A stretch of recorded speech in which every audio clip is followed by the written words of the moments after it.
Thank you so much for joining us today. My name is Maria Statsmani Marquez, and I serve as the Director of Graduate Admissions here at Mendoza College of Business at the University of Notre Dame. And it is my delight and privilege to be seated here with our Academic Director, Dr. Katherine Spiess, of the Masters of Science in Finance program. So thank you for being here. We have a lot to cover in a relatively short amount of time, but I am really curious to hear more about what led you to the leadership role that you're currently in and how your career has evolved to be in this position. Well, I'm a longtime faculty member at the University of Notre Dame. This was my first job after I got my PhD, so I've been here quite a while. And during that time, I've had several administrative roles, either in the department as assistant chair or as associate dean for graduate programs. So I have a passion for launching new programs and designing curriculum. And so when the Department of Finance started thinking about a new Masters of Science in Finance program, it was kind of a natural thing for me to move into the academic director role. Yeah. You mentioned this as a relatively new program, and from its inception, you have had a hand in the design of the curriculum and the arc of learning for students. Can you explain your process and how you imagined the curriculum would then serve, candidates who are coming in and completing the program? I think this is one of those programs that's modeled on what I think the Notre Dame Mendoza does best in graduate programs, which is a cohort of learners who are taking classes together and moving through a very structured curriculum together. So they do start in the summer. It's an 11-month program. They start in June and end in May the following year. So they start in the summer with very foundational skills in finance and accounting, and they move into their fall really building out. So the fall is meant to be discipline-specific things in finance across the board. And then moving into the spring, it becomes much more topical, much more applied, and the students get a chance to really use the skills that they've built up over the course of the summer and the fall. Oh, wow. So it's really thinking about building a foundation, going into discipline, and then really practical, applicable skills. And so I want to ask, do students already have to have this foundational knowledge coming in? Or who's this program for? Yeah, it's a great question. It's really designed not to limit who can choose to come into the program. So the only thing we're really looking for is people to have good, strong quantitative skills. But if that means someone had an undergraduate degree in engineering or math or science and they want to make a switch into business, that's actually what I did in my background, coming from science into business. That's perfectly okay. We don't assume that students know any finance coming in the door, but we give them the skills that they need to go ahead and succeed in the program. I was actually very reticent when we first started to admit any students who did have finance backgrounds or business backgrounds. And we did admit some students because they really could see the value of coming and adding a Notre Dame degree on their undergraduate finance degree from another institution. And when I speak with those students and I ask, is this too much overlap with what you did as an undergrad, or do you really value this additional coursework that you're doing, the message that I always get is hearing it from a different perspective, hearing it at a level of depth and detail and rigor that they may not have seen in their undergraduate degrees, that they really felt it was a chance for them to master those things as opposed to really feeling like a repetition. So everyone said there were plenty of new things, even if they came from a finance background. Yeah, wow. So that's really helpful. I know that through the admissions process, we work with a lot of students who are asking some of these questions, so it's really important to hear this from you. I also, along with that, is the importance of the community. You mentioned something that we're very much a cohort-based. We're very much aligned in mission at Mendoza to think about the community and how we advance one another. what are some of the things that you've recognized in the cohorts that have been through the program? Because we are bringing in students from this very diverse set of backgrounds, both personally, culturally, but also in terms of their undergraduate preparation, and putting them together into learning teams and giving them a chance to really bond as a cohort, I find that they're very willing to lean on each other's strengths. So if someone does have more finance background or more data analytical background, they become a resource for other members of the class. And everybody has something to contribute, something different to contribute. And the sense of community that forms is always surprising, but to the degree to which they form community, but just it's part of the nature of what we do here. Yeah. I had the rare opportunity to sit in on an orientation when faculty were presenting on a panel, and it was really, of course, it was almost absolutely aligned with the mission and the role that we have here as educators, to hear from faculty who are bringing in their expertise in different ways, but also guiding a conversation on ethical leadership and how that is then brought into the area of finance. So can you speak more to this values-based leadership and how that comes through in the curriculum? Yeah, absolutely. I mean, we have a formal course as part of the curriculum that's ethics and finance, but ethical considerations definitely weave themselves into most of the courses, and most faculty feel comfortable talking about the ethical issues that arise in their specialty fields. So it is definitely part of the fabric of the institution and the program, and definitely is reflected in the community of students and faculty. One thing I would say about the faculty, I mean, the finance department is a pretty strong reputation of good teachers and people who are committed to bringing to the classroom their best selves, right? And so that the students really respond to that. And we try to have a mix of faculty as well. So some of the faculty will be coming from an academic research background, and others will be practitioners who have just vast work experience in the field, and they can share that perspective with the students as well. And we try to balance that, and really, if there's someone whose expertise is critical to the program, maybe it's machine learning or data analytics and finance data, then we bring in someone who has the practical experience to share with the students. Yeah.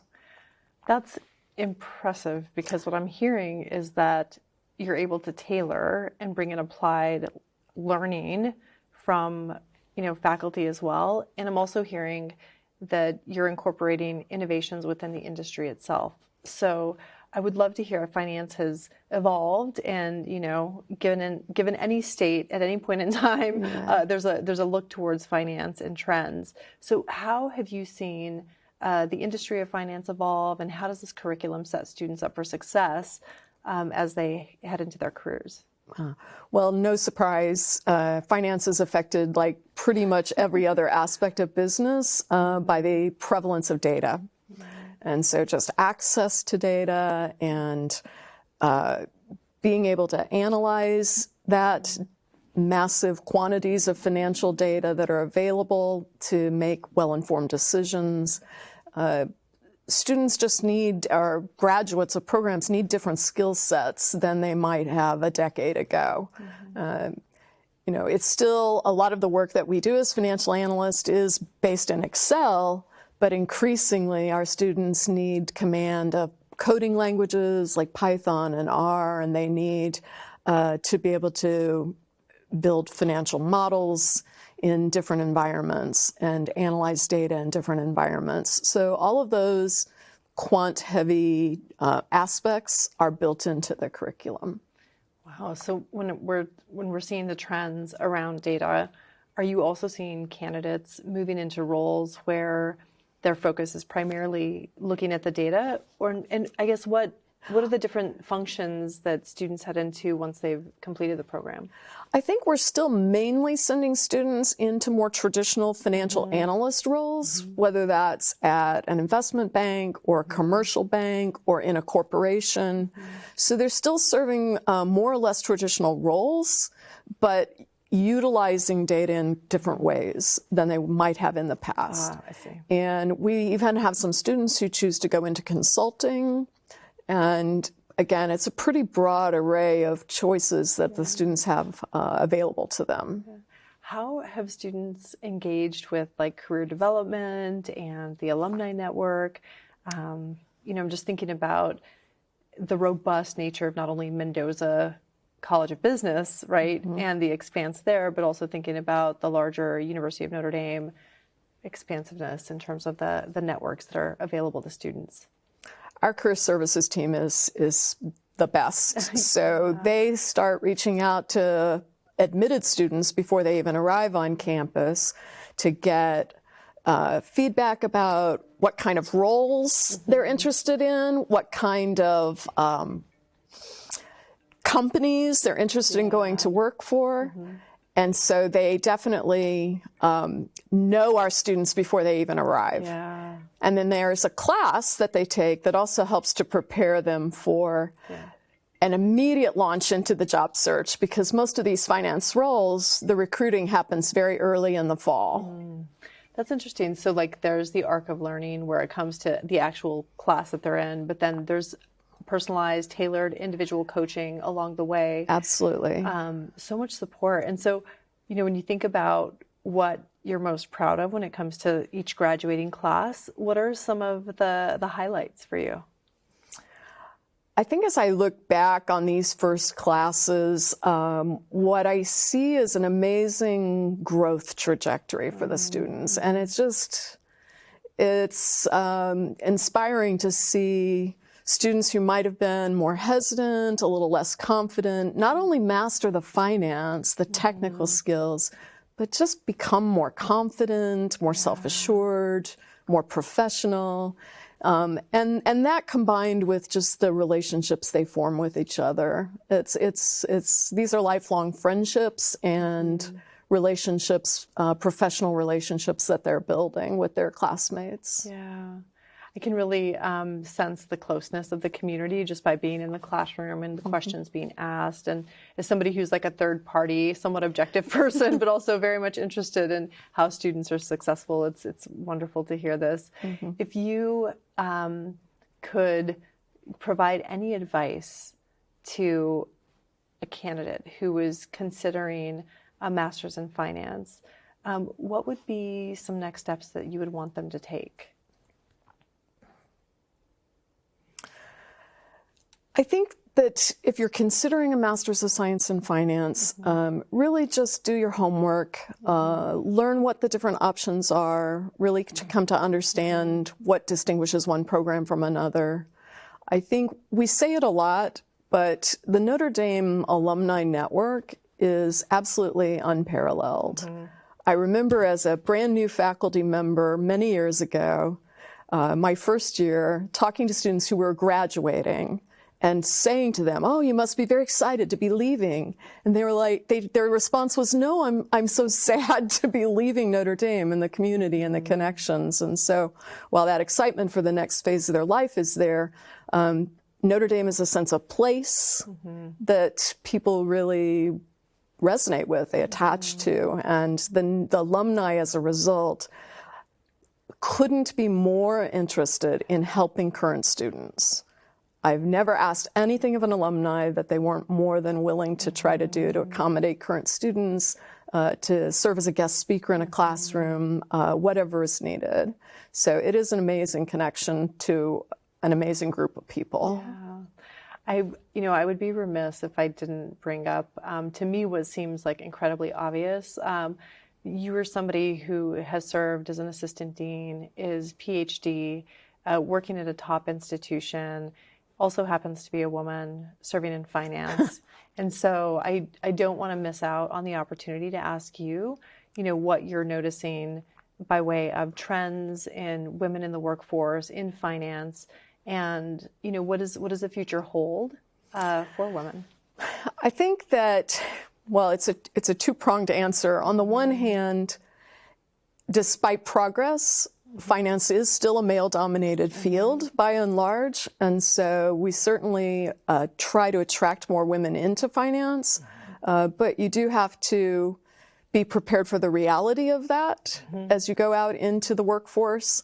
But I think one of the things that we're going to have to do is make young women aware of this opportunity earlier in their educational process. So waiting until they're graduating from an undergraduate institution to tell them about opportunities in finance is probably too late.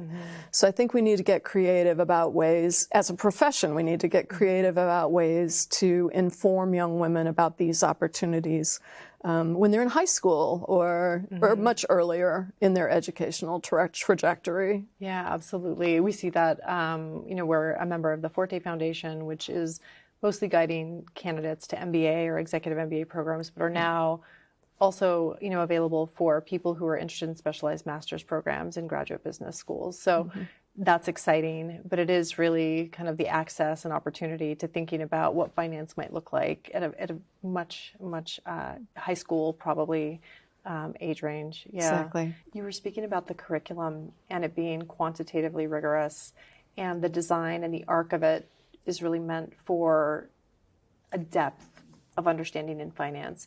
I've heard that there's also been a new designation. Can you speak to the new designation? Yes, the program is now STEM designated, which means that international students will have 2 additional years to be able to work in the United States after they graduate from the program. So we're very excited about that opportunity.